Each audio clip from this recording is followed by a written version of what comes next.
Bonsoir et merci de nous accueillir chez vous pour le journal. Tout de suite, les principaux titres. La colère des étudiants de la nouvelle université de Nouakchott face au manque de transport. Ils dénoncent le nombre réduit de bus mis à leur disposition.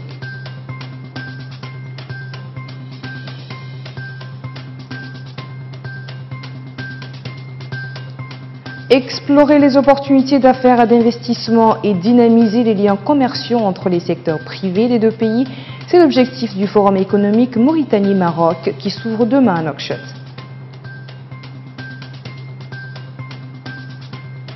Les Mourabitoun figurent dans la shortlist au titre de meilleure équipe nationale masculine de l'année CAF Awards 2018. Cette liste a été dévoilée hier par la Confédération africaine de football. Merci de vous joindre à nous sur Sahel TV.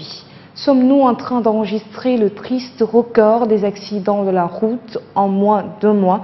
La fréquence des collisions mortelles déclarées n'a jamais été aussi grande en une semaine en Mauritanie. Pas plus tard que ce matin, la petite fille du président de la République, Mohamed Abdelaziz, est décédée dans un accident de la route intervenu non loin de l'entrée nord de la capitale. Sa maman a été blessée et transportée à l'hôpital militaire pour y recevoir les premiers soins. 4 autres accidents de la route ont été enregistrés. Le premier, c'était vendredi, lors qu'un bus transportant des bonbons de gaz butane est entré en collision avec un camion du CISA sur la route de l'Espoir, faisant 2 morts. Un autre accident a eu lieu à Nouadhibou, alors qu'un camion chargé de poissons a pris feu. Le 5e accident s'est produit hier soir à Tavarzena, faisant une victime, une personne d'origine étrangère. Sahel TV présente ses sincères condoléances au président de la République, à sa famille, ainsi qu'aux familles des autres victimes de ces accidents. Depuis le début de l'année académique en cours, les étudiants de l'université de Nouakchott font face à une crise de transport. Le déploiement d'un certain nombre de bus semble insuffisant pour les étudiants qui en demandent plus pour mettre fin à ce qu'ils ont qualifié de problèmes récurrents.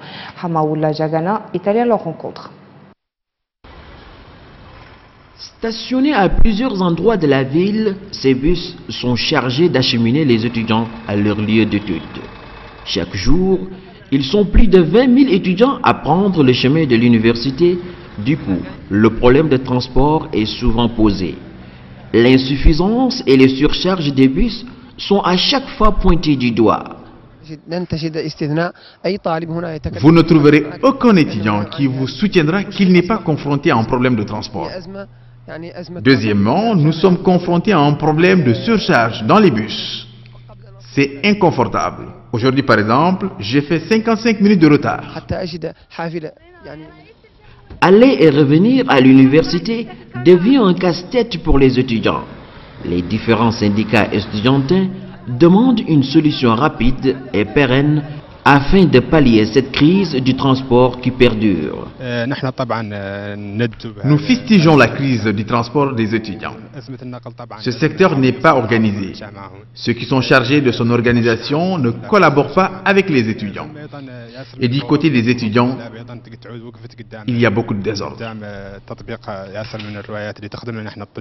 Les autorités chargées du transport des étudiants attestent de l'existence de certains dysfonctionnements, au nombre desquels le manque d'organisation des étudiants. Les bus existent en quantité, seulement il y a eu un problème de planification et d'organisation. J'ai des remarques justement à faire à l'endroit de mes frères étudiants. Certains finissent à 10 heures, au lieu de rentrer chez eux, ils restent à l'université jusqu'à midi. Or, à midi, c'est une heure de grande affluence.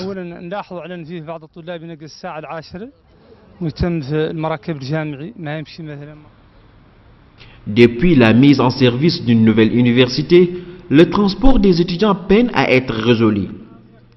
Cette question sur le transport était à l'origine de plusieurs grèves organisées par les étudiants dans l'université de Nouakchott, Al-Asriya. Demain se tient à Nouakchott le Forum économique Maroc-Mauritanie, une rencontre qui dure 3 jours et unit les opérateurs économiques des deux pays. Objectif, explorer les opportunités d'affaires et d'investissement en dynamisant les liens commerciaux entre les secteurs privés. Le Maroc est pesant dans le marché national, notamment dans le secteur de l'agroalimentaire. Pour mesurer la place qu'occupe le Royaume dans les échanges commerciaux avec la Mauritanie, CRCDB s'est rendu au marché marocain de Nouakchott. Les camions marocains, leur présence ou leur absence pèse sur l'économie mauritanienne. Pour le comprendre, il faut aller au marché marocain appelé par certains le marché des fruits et légumes. L'arrivée de ce gros porteur est un moment particulier pour les commerçants, les détaillants, les pousseurs et même les peseurs. Oh, vraiment, quand les camions marocains ne viennent pas, tous les produits partent au ciel. Ce qui était à 200 Ouguiya, ça va revenir à 1000 Ouguiya, et ainsi de suite. Le Royaume du Maroc est le premier partenaire commercial africain de la Mauritanie. En 2017, selon l'Office national des statistiques, la Mauritanie a importé une valeur estimé à plus de 9,77 milliards d'anciennes ouguiyas de produits marocains, soit 48,4% de volume des importations en provenance du continent. Le Maroc est donc un véritable leader dans l'importation des fruits et légumes dans le marché national.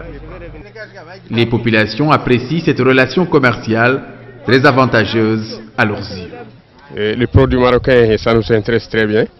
Premièrement, c'est un produit qui enrichit le marché, des tomates, plus les carottes. Correct, on prend des fruits en général, les oranges. Si certains Mauritaniens se satisfont de l'intérêt de ces échanges commerciaux entre la Mauritanie et le Maroc, ils préfèrent tout de même que la Mauritanie produise ce qu'elle consomme. Si l'État mauritanien nous venait en aide en organisant et en investissant dans l'agroalimentaire, on pourrait bien se passer des produits marocains. Grâce à la présence de ces produits marocains, essentiellement des produits agricoles et agroalimentaires, les Mauritaniens ont accès à des fruits et légumes de qualité à des prix abordables. Laisser plonger le Sahel, c'est laisser plonger le monde. Une déclaration du secrétaire permanent du G5 Sahel, Maman Sambo Sidoukou, dans une interview diffusée ce samedi par RFI, évoquant les difficultés du G5 et particulièrement de la force conjointe à se mettre en place. Le secrétaire permanent de l'organisation déplore que les fonds tardent à venir. Il faut des équipements pour se battre. Sambo Sidoukou a souligné que les chefs de l'État du G5 Sahel ont décidé de mettre les financements qu'il faut à partir de 2019 dans leurs propres chefs. Il s'agit de contributions un peu plus substantielles pour prendre en charge notre défense, dit-il. C'est une question de dignité, de souveraineté et nous espérons que nos amis qui comprennent tout cela nous accompagneront assez vite, a-t-il conclu. Le Premier ministre australien a annoncé aujourd'hui que l'Australie reconnaissait Jérusalem-Ouest comme capitale d'Israël. Scott Morrison a toutefois indiqué que le transfert de l'ambassade ne se ferait qu'après la conclusion d'un accord de paix entre Israéliens et Palestiniens. Cette mesure a aussitôt été dénoncée par le Parti travailliste opposition qui a estimé que le gouvernement a mis l'intérêt personnel devant l'intérêt national. Le chef du gouvernement australien, qui redoute un revers électoral l'an prochain, espère séduire l'électorat juif et chrétien conservateur et s'attirer les bonnes grâces de la Maison-Blanche. Laurent Gbagbo et Charles Blé Goudé seront-ils bientôt remis en liberté provisoire? Les juges de la Cour pénale internationale de La Haye devaient rendre leur décision hier au lendemain de l'audience organisée à huis clos partiel la veille. Mais cette nouvelle audience n'aura pas lieu. Malgré ce nouveau rebondissement, les juges pourraient se prononcer prochainement en faveur d'une remise en liberté de l'ancien président ivoirien et de son ministre de la Jeunesse. Les juges ont principalement débattu jeudi du pays dans lequel pourraient être accueillis les 2 hommes forts d'Abidjan en cas de remise de liberté provisoire. Le pays d'accueil serait donc probablement un pays européen, mais sans les Pays-Bas qui ont refusé de les héberger. Depuis la résurgence de l'épidémie dans l'est de la République démocratique du Congo, en août, le virus Ebola a tué plus de 300 personnes. Cette épidémie, la 10e sous le sol congolais, s'est déclarée le 1er août à Beni, dans la province de Nord Kivu, est et marge de l'Irutu au nord-ouest. L'accélération des contaminations dans l'est de la RDC, comme dans d'autres secteurs récemment touchés, tels que la province de l'Équateur, est sans doute due au fait que les hommes s'approchent de plus en plus des forêts où la maladie est transmise par les animaux infectés comme les chauves-souris, explique la coordinatrice d'urgence de Médecins sans frontières au Nord Kivu. La COP24 joue les prolongations en Pologne. Les discussions autour de la mise en œuvre de l'accord de Paris contre le réchauffement climatique qui se déroule à Katowice dans le sud du pays ont été prolongées ce samedi pour permettre aux délégués de surmonter les dernières divergences. La séance plénière de clôture de la COP24 a été repoussée à plusieurs reprises et les discussions se sont poursuivies toute la nuit, mais le commissaire européen au climat et à l'énergie, interrogé dans la matinée, s'est dit optimiste quant à l'issue de la conférence.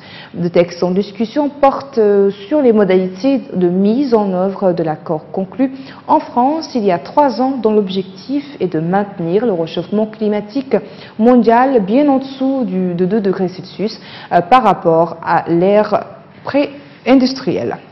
Sport à présent, les Mourabitoun figurent dans la shortlist au titre de meilleure équipe nationale masculine de l'année CAF Awards 2018, dévoilée vendredi par la Confédération africaine de football CAF, et ce 15 jours après avoir la publication de la présélection. Pour la finale, les Mourabitoun sont en compétition avec le Madagascar et l'Ouganda. L'annonce sera faite le 8 janvier prochain lors de la cérémonie des CAF Awards organisée à Dakar. Par contre, le sélectionneur national, Corentin Martins, nominé au trophée de l'entraîneur de l'année, a été recalé dans la liste finale. On assistera à une finale épique opposant le trio Renard, Cissé et Chabani. L'attaquant de Liverpool et l'Égypte, Mohamed Salahi, a été nommé vainqueur de trophée BBC du football africain 2018 par les fans de football. Il remporte ce trophée pour la 2e année consécutive. Il devance ainsi Mehdi Benassia, Khalidou Koulibaly, Sadio Mané et Thomas Partey. À 26 ans, le lauréat a marqué les 2 buts égyptiens en Coupe du Monde, soit 40% de son total historique au tournoi. Le joueur de l'année de la première ligue a inscrit 44 buts en 52 matchs pour Liverpool la saison dernière et les a aidés à atteindre la finale de la Ligue des Champions. Voilà qui met fin à ce journal. Merci de nous avoir suivis. La rappel des titres à la une. La colère des étudiants de la nouvelle université de Nouakchott face au manque de transport. Ils dénoncent le nombre réduit de bus mis à leur disposition.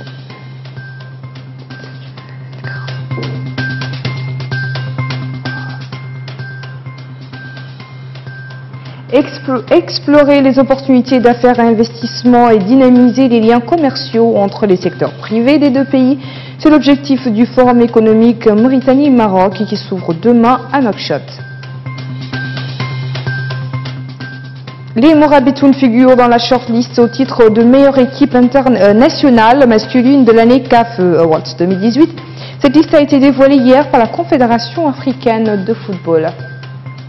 Merci, je vous souhaite à tous un excellent week-end et bonne soirée.